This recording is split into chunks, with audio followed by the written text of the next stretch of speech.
Long before the sun actually comes up, work is already knocking. A glowing phone at 6 a.m. brings a fresh stack of notifications and a calendar crowding the day before you even pour your coffee.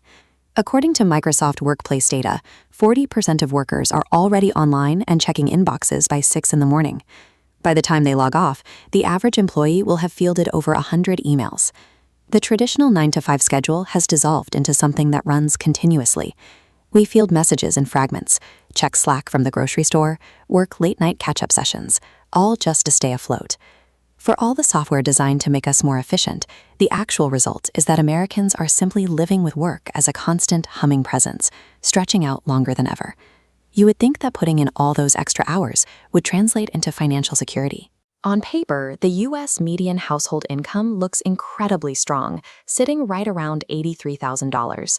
Yet the vast majority of households feel entirely stretched thin.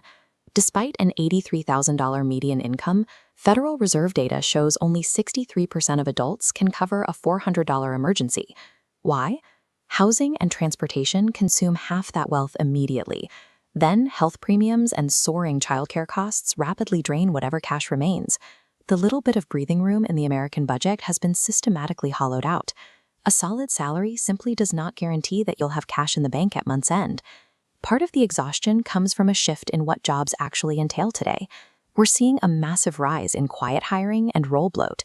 After layoffs or budget freezes, companies expect fewer people to carry the same load. A job starts as one single role, then slowly absorbs the heavy daily tasks of 2 or 3 missing colleagues, without the title or the salary adjustments that should accompany the extra work. This Economic Policy Institute chart shows output since 1979. The top line tracks national productivity, surging over 90%. Workers generate more value, but typical pay has only risen 33%, creating a massive wedge between output and actual reward. You are currently earning more per hour for your employer, but that extra value isn't landing in your bank account. The mathematical equation of trading effort for reward has severely decoupled. When flat wages collide with rising living costs, families have to find external ways to span the gap, just to keep the lights on.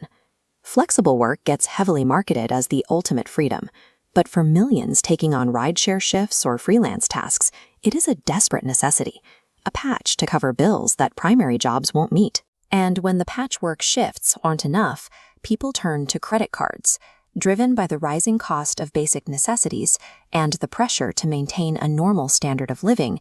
Households are leaning heavily on borrowed money to fill the deficit. This diagram illustrates the mathematical trap of revolving debt. A living deficit forces you into credit borrowing, which immediately generates high interest fees. Those fees loop right back around, actively increasing your original deficit. Paying high interest on your basic groceries actively prevents wealth accumulation.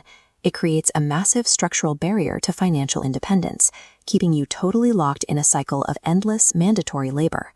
All of these individual struggles point to a much larger macroeconomic reality, the declining labor share of income across the entire economy. The modern system has split into 2 distinct tracks. The labor track strictly compensates you for time.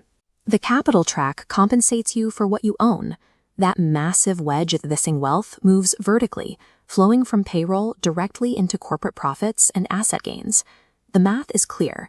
If your entire strategy relies solely on selling your time and effort to an employer, you are participating in a system where the rules are structured against you. Systemic problems like these cannot be solved by simply working longer hours or adding more tasks to an already crowded schedule. The productivity data shows that extra effort in the labor track no longer yields a proportional return. Escaping this cycle requires a difficult mental pivot. When the math of labor is broken, the only remaining exit ramp is to transition towards an ownership mindset. This begins with a defensive, almost clinical rejection of lifestyle inflation.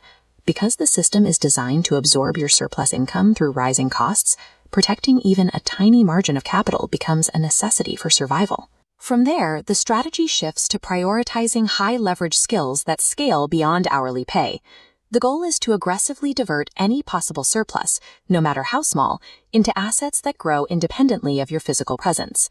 Persistent exhaustion signals a structural failure in the bargain of your labor. In this split economy, security is found by moving from the labor track toward the ownership of the systems that generate value.